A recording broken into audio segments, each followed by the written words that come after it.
Emily, and this is episode 2 of Kids in the Kitchen with Halifax Public Libraries. Right now we're going to be cooking in Sackville Public Library in their beautiful library kitchen. So the recipe we're actually cooking today is banana pancakes with strawberry and apple salsa. So I know salsa is usually salty and a little spicy, but this one's going to be really sweet and delicious, and it's going to go really nice on top of our pancakes. So the first thing we want to think about when we're cooking in the kitchen is that we're being very safe. So when you're cooking with us at home, make sure you have your adult with you, your mom, your dad, or your guardian, to make sure they're helping you with using the oven, the stove, or if you're using any kind of equipment like sharp knives or cheese graters, just to make sure that you're being safe. So the more practice that we get and the more experience, the easier it is to work in the kitchen. But when we first start out, it can be a little bit harder, so we're just going to make sure we have our grown-up nearby. Also, when you're making these delicious recipes with us, make sure you look over the recipe first so that you know what's in the pancakes and in our salsa. We want to make sure that you're not allergic to any of the ingredients before we get started. So we're actually going to go through what ingredients we're using today. A professional chef like me always makes sure to have everything ready before we start cooking. So we're not running around grabbing things out of the cupboard and getting our equipment ready as we're burning things and as we're cooking. So if we make sure we have everything ready to go, we can just have a really smooth time cooking together in the kitchen. So the first ingredient that we're going to use today is just regular all-purpose flour. You can also use whole wheat flour if you have it available. Both will work just fine. We're also going to be using some baking powder, some salt, some sugar, just white sugar is fine. We're also going to be putting some milk in our pancakes. 1% is fine. You can use skim, 2%, whatever you have at home. This is just to add some liquid to the pancake batter and to give it a little bit more richness than water would. So it's really good to use milk in your pancake mix. Some people even like to use buttermilk in their pancakes. It gives it a really rich and kind of tangy flavor. So if you have any buttermilk at home, go ahead and give that a try. It's really great. Also for our pancakes, we're going to be putting a little bit of a special twist on that. So we're going to be putting bananas inside the pancake batter, which gives it a nice sweet banana flavor. And we're also going to be making a fruit salsa. So instead of using syrup on our pancakes, we're going to be putting fruit salsa. So that just gives it a really great flavor without adding too much extra sugar. So I hope you like what we make today, and we're going to get started. Sometimes recipes can be hard to understand, and some of the language in the recipe might not be familiar to you. So this is a really easy recipe we're making, the pancakes, but I wanted to show you some things you can look at along with me. For example, prep time, that means the amount of time it takes to mix and to measure your ingredients. And your cook time is the amount of time it takes to cook on a hot surface or in the oven. Also, you'll see on the recipe it will say servings. What that means is how many people will this recipe actually feed. And when you see yields, that means how much is it going to make. So for example, this pancake recipe is going to make 12 pancakes. But who just eats one pancake? You want to have at least 2. So it serves 6, even though it yields 12 pancakes. Something else on your recipe you'll see is ingredients. So your ingredients list actually will list what you're using and the order you're using it. So for example, today we started with the flour, then we added our baking powder and our salt and our sugar, all in that order. So it's easier to organize your ingredients by reading your ingredient list on your recipe. Something else that you want to look at on your recipe is the method. So your method or your instructions tells you exactly what you need to do to make your recipe. And you'll notice that it actually goes in the same order as your ingredients. So the dry ingredients we mixed together first, then we did our wet ingredients and mixed them together. A recipe doesn't always show you what equipment that you'll need to make, so you have to look for clues in your instructions.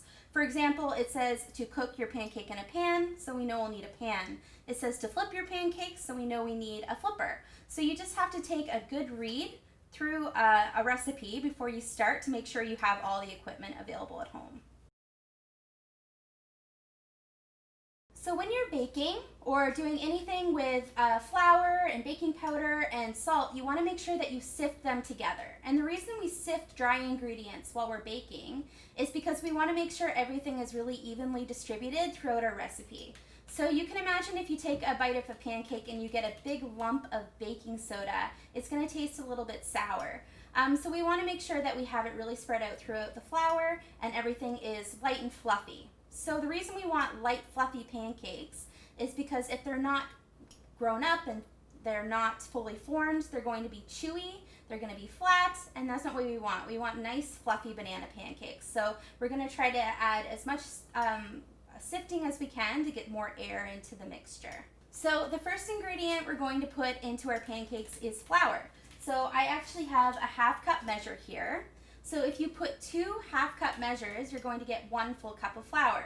And that's what our recipe calls for. So I'm going to go ahead and add that in. 1 and 2.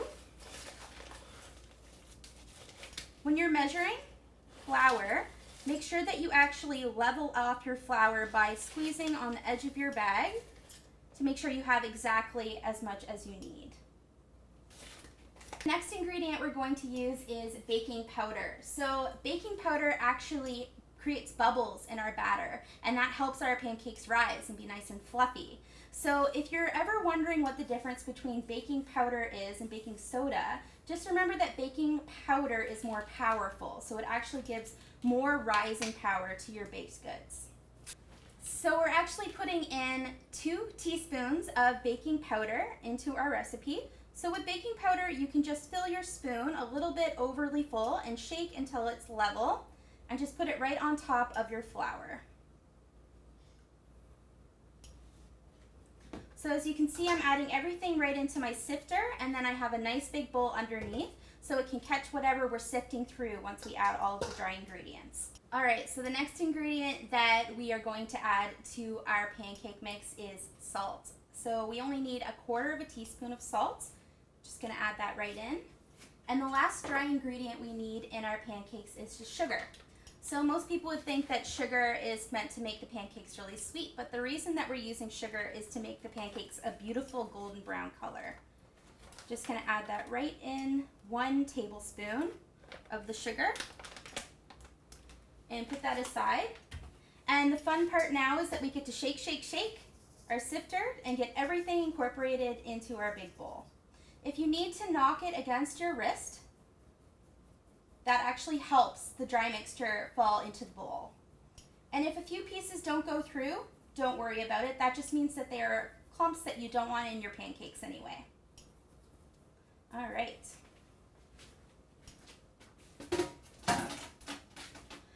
I'll just put my dry ingredients to the side, and then we're going to get our wet ingredients ready.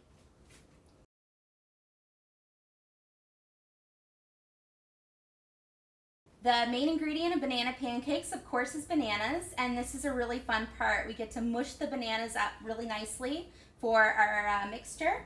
And something interesting is that the browner our bananas are, the sweeter they're going to be. So you can actually use really old bananas that you had saved for banana bread or that were just going bad on your counter and use them for banana pancakes because they'll be really sweet and delicious. I'm just going to add the bananas to my small bowl.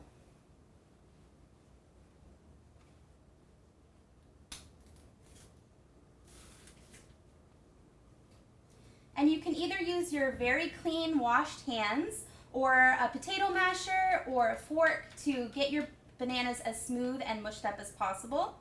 So something you really want to think about while you're baking is that you want to wash your hands as much as possible when they get dirty before you start, just to make sure that the food is staying nice and clean, and if you're serving it to your family, I'm sure they'll appreciate that. I'm just going to use my potato masher to mash up my bananas.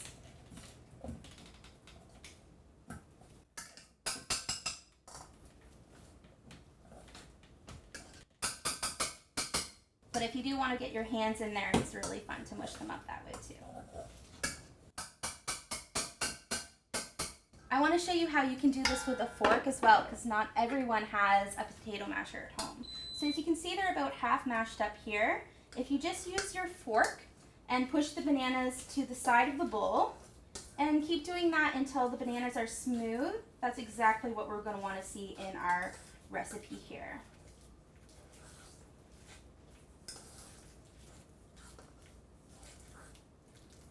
The more mushed up our bananas, the better. That will make a really smooth, delicious batter.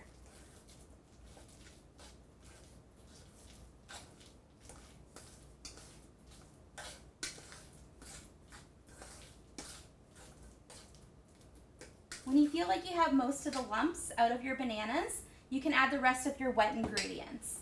So we're going to be adding a cup of milk and also 1 egg. And we're also going to be adding a little bit of oil.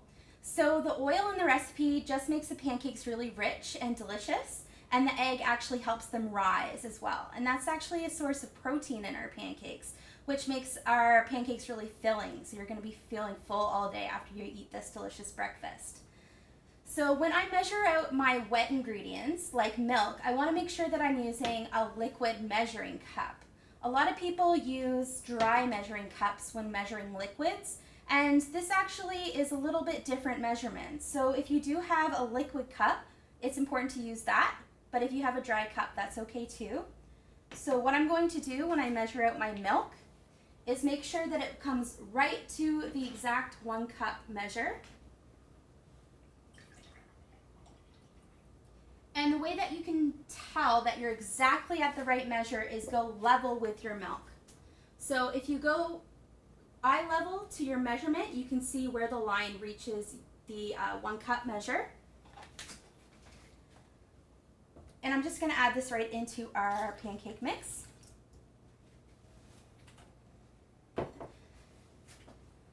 Next, I'm going to add 1 egg. And I'm not sure if everyone watching has actually cracked an egg at home before, but this is one of my favorite things to do in the kitchen. It can get a little bit messy, and if you get a shell in your mixture, that's completely fine. One trick I have for getting the eggshell out of your mixture is wetting your finger first. That way the shell will be attracted to your wet finger and you can just slide it right out. You might have crunchy pancakes if you don't take the shells out, so make sure you do that. So I'm just going to take 1 large egg, give it a little tap on the side of my counter, and put it right into my mixture. And this is what it looks like so far, and I don't have any shells in. I got lucky on this run. But like I said, if you get a shell in there, don't worry, you can scoop it out. And the more practice you have with cracking eggs, the better you'll get at it. So I'm going to mix this all together and add our final ingredient, which is oil. And if you actually have a whisk at home, this actually helps the batter get a little bit more smooth as well. So I'm just going to grab a whisk. And start whisking our wet ingredients together. And make sure to add our final ingredient, which is some oil. I'm just using regular canola oil. Vegetable oil is fine too. And I'm just checking our recipe. We are looking for 2 tablespoons of canola oil. All right, so when we're measuring our oil, again, just making sure that it comes right to the top of our spoon, putting it right into our batter.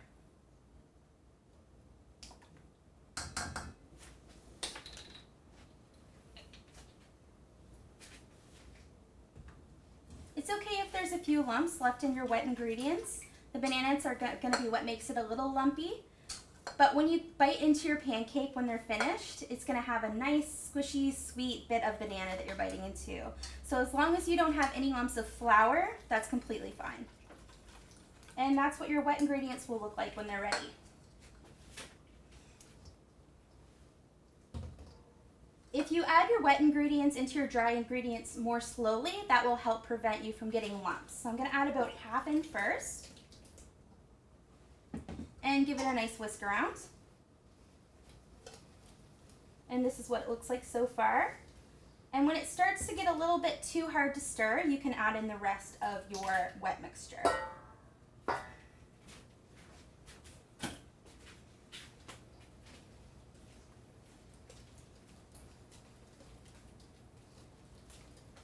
So you can use a wooden spoon, you can use a fork, anything you have handy to mix your batter together.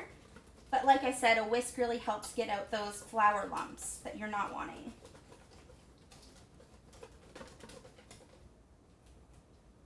Oops. And this is what our final batter is going to look like. So this will make about 12 medium-sized pancakes, and that feeds about 6 people if you're eating 2 pancakes per person. We want to get our pan nice and hot, and then we're going to start frying our pancakes. One tip I have to keep your pancakes hot while you're frying them is actually to set your oven to a low temperature. So I set our oven here to 250, and I put in a sheet pan with just a piece of parchment or foil. And once you're done one pancake, you can just pile them on top of the sheet pan and keep adding them on as you're cooking them in the pan. That way, when you're ready to eat breakfast together, they'll be nice and hot and ready to eat. So we have a large size frying pan here on the stove, but you can use a medium size as well. And I'm going to use it on a medium-high heat. If you notice that your stove at home is cooking the pancakes too quickly or they're looking a little bit dark, try on a little of a lower temperature, maybe medium or medium-low. And make sure that you have a little bit of oil in your pan before you start cooking your pancakes. So the size of a normal pancake is about a 1/4 cup of batter, and I'll show you what that looks like. And instead, if you want to use a ladle, about half a ladle full would be enough to make a regular medium-sized pancake. So one trick that I use to make sure that I have just enough oil to cook whatever it is I'm making on my pan is that I use about a tablespoon of oil. And a way that you know that you're using a tablespoon is that it will look like almost a toonie shape in your pan. So I'm just going to go and demonstrate what that looks like. So that's about 1 tablespoon of oil. And once it warms up, the oil will start to distribute around the pan. And one thing you want to make sure is that you spread out your oil nicely so that every bit of your pancake will not stick to your pan. All right, so I have my 1/4 cup here, and we're going to make our first pancake. I can tell my pan is hot because when I put my hand right over the pan, I can feel the heat coming up. So make sure you don't get your hand too close. You don't want to burn yourself, but you do want to feel that heat radiating up, and you want to see a little bit of your oil spattering around the pan, just moving around. So when you do tilt your pan like this, it will easily run like water. That's how you know your pan is ready to start cooking.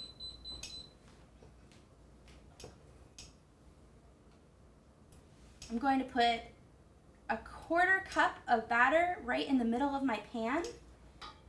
And one way you know that your pancake is ready to flip and that it's golden brown on the bottom is that you'll see little bubbles start to form on top of your pancake.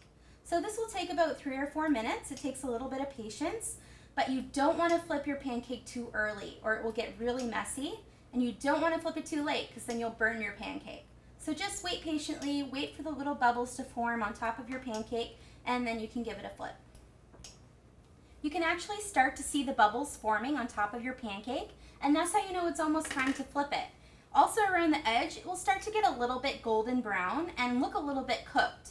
If you're curious, you can take the edge of your spatula and just push it around the side and check. And if it looks like a nice golden brown, you can squish it onto your spatula and give it a nice flip. So as you can see, it has a beautiful golden color, and that's pretty close to what we're looking for actually. So make sure it's that nice color before you give it a flip, and cook for about the same amount of time on the other side. Our first pancake is done, and to make sure, like I said, to keep it warm, we're going to put it in the oven at a low temperature while we cook the rest of our pancakes. Next, we're going to make our strawberry apple salsa, and something that makes this especially delicious is that we're putting in some orange zest and using a little bit of honey. So if you don't have honey at home, you can absolutely use a little bit of sugar, a little bit of syrup, whatever you have that's a little bit sweet, because we're going to be using a tart green apple. Also, if you just want to use a sweeter apple, that would be fine too, but using a little bit of honey or sweetener helps bring everything together into a delicious saucy salsa. So the first thing that I want to do is actually hull our strawberries. So of course there's a green stem on top of our strawberries. So I want to show you a trick of how you can pop this off without having to waste a lot of the strawberry by cutting off the top of the green. All you need is a straw. I'm just going to show you how to do this by poking through the bottom and popping the top right off your strawberry. Sometimes it will come all in one piece, sometimes it will come in a couple pieces, but this actually just saves a lot of waste when you're making your salsa. And you can do it a few times to make sure you get every bit of green off the top. And we're going to be chopping up our strawberries, so I'll just set them on the side. We need 1 cup of strawberries for this recipe. We need just 1 apple. We need 2 tablespoons of honey or something sweet, and 1 orange zest. And I'll teach you a little bit more about zesting an orange in just a moment. For equipment, of course, you need a straw, you'll need a cutting board and a knife, and also you'll need a whisk just to mix up your honey and your orange zest, but you can of course use just a regular spoon or a fork to mix that together. A zester, so this actually takes the zest off of our orange. We'll need a tablespoon, or in my case I have half a tablespoon, and something to mix it all together. So I just have a rubber spatula, but any kind of spoon or spatula will work just fine. So for this strawberry, I got the top off all in one. So the more practice you do, the better. Also, I noticed that the smaller the strawberry, the easier it is to get the top off all in one go. So just like everything else in the kitchen, the more practice you do, the more perfect your food will turn out. And if your strawberries look a little bit old, if they're a couple days old, that actually makes for an even more delicious salsa. It makes it extra juicy and extra sweet. So don't worry if some of your strawberries are a little bit mushy. It actually is a good thing for this recipe.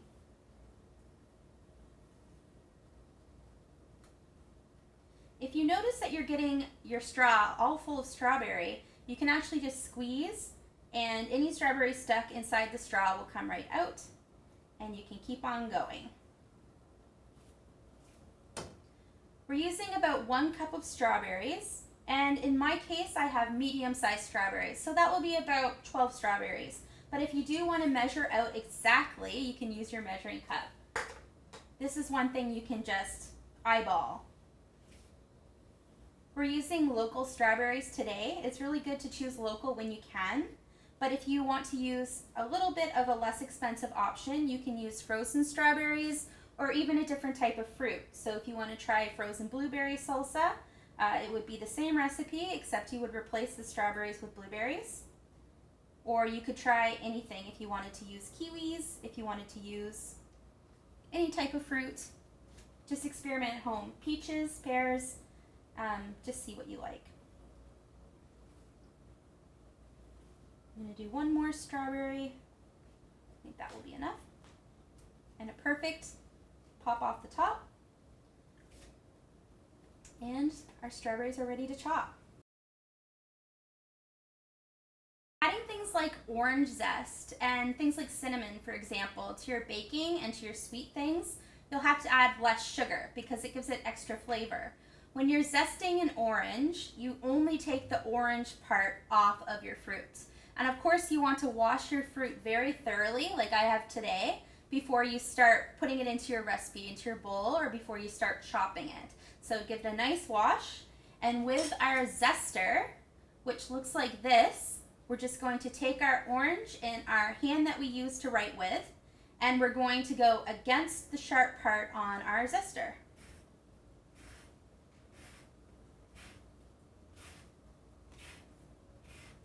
So you'll see that I'm actually turning the orange as I zest. That's because we want to get the whole orange all the way around. And we want to make sure only to get the very orange outer layer of our orange, because the white part is called the pith and it's very bitter. So we only want the nice orange part, the outer layer.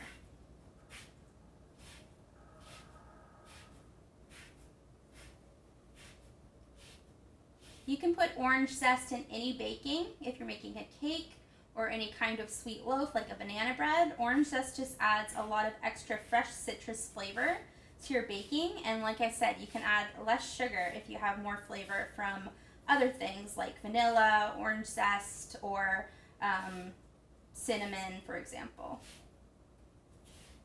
So when you can see the whole orange has been zested, this can be used later. You can just eat it, or you can add it to a different recipe.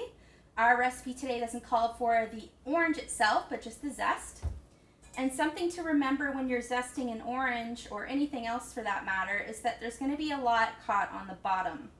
So we need to make sure that we get every bit of that delicious orange zest in the bowl. Next, I'm going to measure my honey, 2 tablespoons. So I have a half tablespoon, so that means that we need 4 of these. So half a tablespoon would be 2 1 tablespoons, and we want 2 total. So let's count together. 1. You can use your finger to get the extra honey out if you like. 2.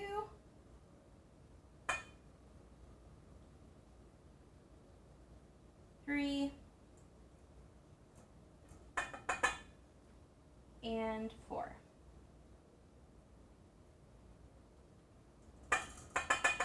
And make sure to scoop any honey off the side of the jar and put it back in, because we don't want a sticky jar in our cupboard.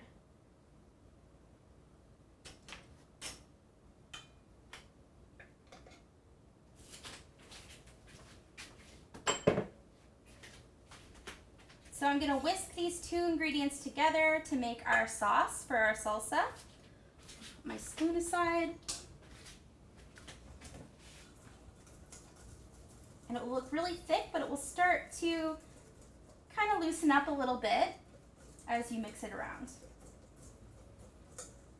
And once the juice from your strawberries and your apples start to mix with this sauce, it will make such a delicious salsa.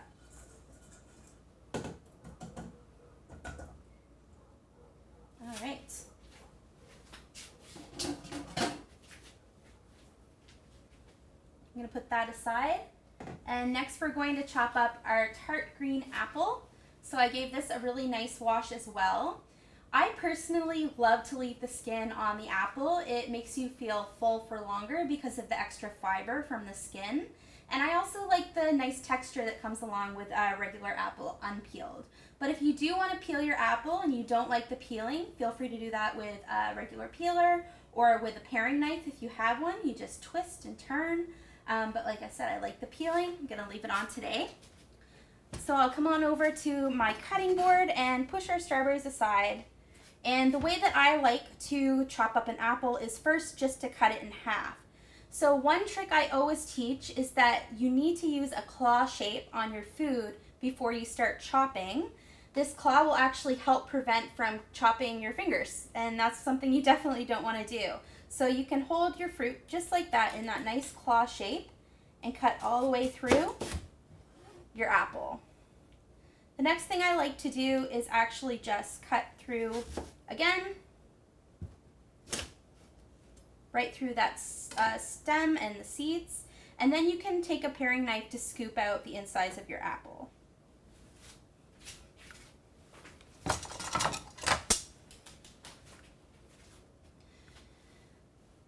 You can have your grown-up help you with this task. It is a little bit more dangerous, so in the future you can try this on your own when you're a bit older, but you can use your knife to just cut right through the middle part of your apple. So that's the tough middle core that you don't want to chomp down on. It's a little bit hard to chew. And you can do that with all 4 parts of your apple.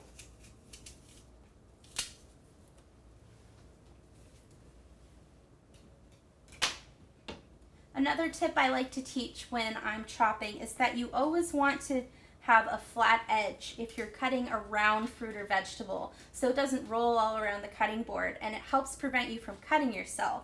So if you have that flat edge down, you know it's not going to roll away. I'm just going to cut that in half again and show you one more time how to cut in that core out of your apple.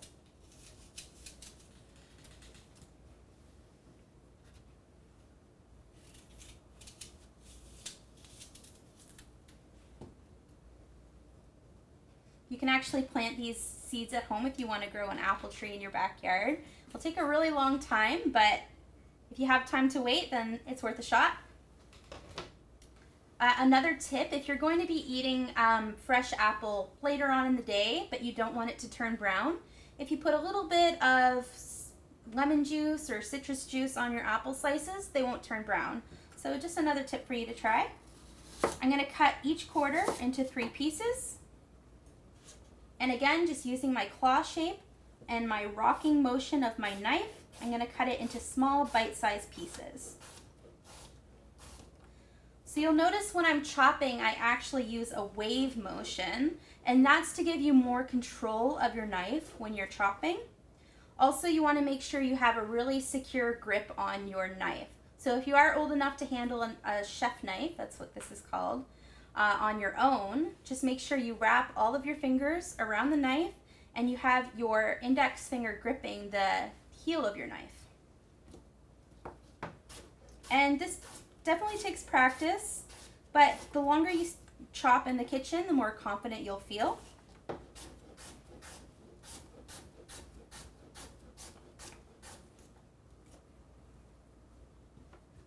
Again, we're putting our flat side down on the cutting board of our apple and just running through with our knife. I'm going to add some of this to our bowl.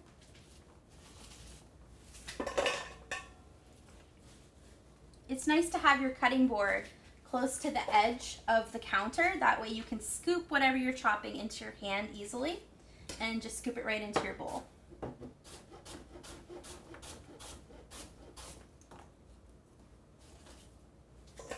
Someday when you're a master chef, you can chop like Gordon Ramsay. You can do it with your eyes closed. But for now, we want to be very cautious while we're chopping at home.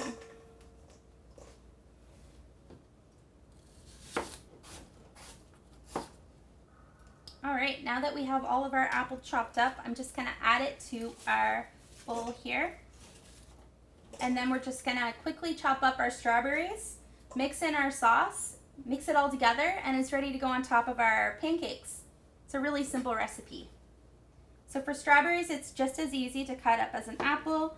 You can cut it in half, cut it again in half and then in quarters, push it to the side. The smaller pieces that you have, the juicier your salsa is going to be. So I know it takes a little bit of patience to cut every strawberry into small pieces, but the results will be worth it.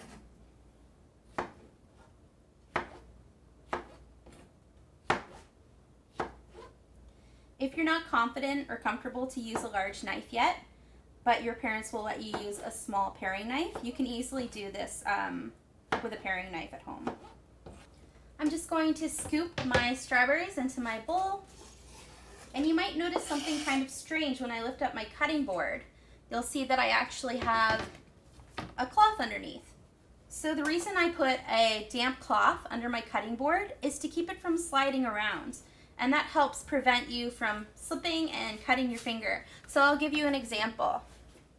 If I'm to move my cutting board without the cloth, you see that's not very safe. But with the cloth underneath, it secures the cutting board. And this is a nice chef trick that you'll see in the restaurant. So you see it's nice and firm on the table. And it's just another way to keep safe in the kitchen.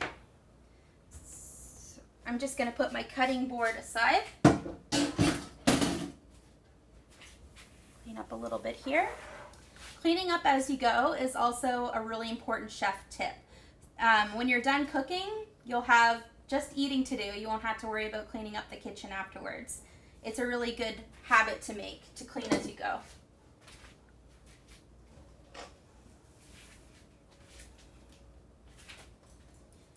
Now I have my fruit all chopped up. I'm going to add my honey and my orange zest to bring a really great flavor to our salsa. And I'm using a rubber spatula to get every drop of goodness out of the bowl. That's the really handy thing about having and using a rubber spatula. It takes a little bit more work with a regular spoon, but it can be done.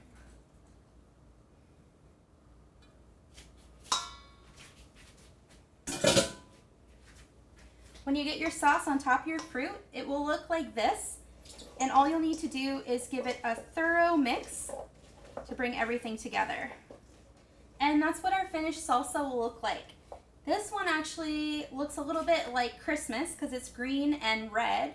But if you were to use a red apple, that would be great too. You could also use grapes, bring a little bit of extra color to your salsa. And next we're going to put everything together and see what it looks like and give it a taste. So stick around and we'll try our final recipe together.